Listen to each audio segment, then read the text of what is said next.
बघा, आपल्या यूट्यूब चॅनलमध्ये तुम्हा सर्वांचं अगदी मनापासून स्वागत आहे। आज आपण पाहणार आहोत मँगो लस्सीची रेसिपी। याच्यासाठी खूप सारं साहित्य लागत नाही, थोड्याशा साहित्यामध्ये झटपट बनवून तयार होते। त्याच्यासाठी मी घेतला आहे इथं 2 आंबे मीडियम साईजचे मी कट करून घेतले आहे। ते आपण आता सर्वात प्रथम या मिक्सरच्या भांड्यामध्ये टाकून घेऊया अशा पद्धतीने। याचबरोबर मी याच्यामध्ये 4 चम्मच साखर टाकते।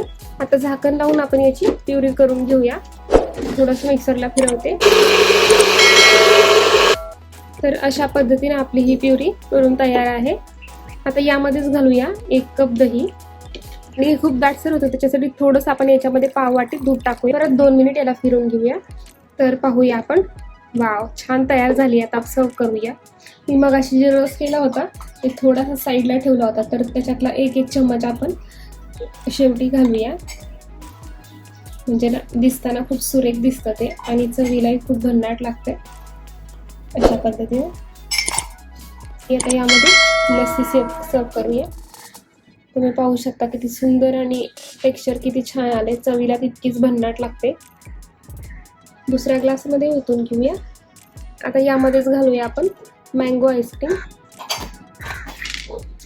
आता आपण हे एका स्कूपवरनं काढून घेऊया आणि त्याच्यावरती गार्निशिंगसाठी 1 स्कूप आपण आईस्क्रीम घालूया। ते तुम्ही पाहू शकता अगदी अशा पद्धतीने। दुसऱ्या ग्लासमध्ये आईस्क्रीम घातली। आता याच्यावरतीच आपण थोडेसे ड्रायफ्रूट टाकूया। तर अशा पद्धतीनं आपली ही लस्सी बनवून तयार आहे। तर तुम्ही वेळात वेळ काढून ही रेसिपी पाहिल्याबद्दल तुमचे मनापासून धन्यवाद। आणि आजची रेसिपी आपली डन आहे। चवीला तितकीच भन्नाट लागते। तर तुम्ही कधी बनवताय ते नक्की मला कमेंट बॉक्समध्ये सांगा। आणि आपल्या यूट्यूब चॅनलला लाईक, शेअर, सबस्क्राईब करा। थँक्यू।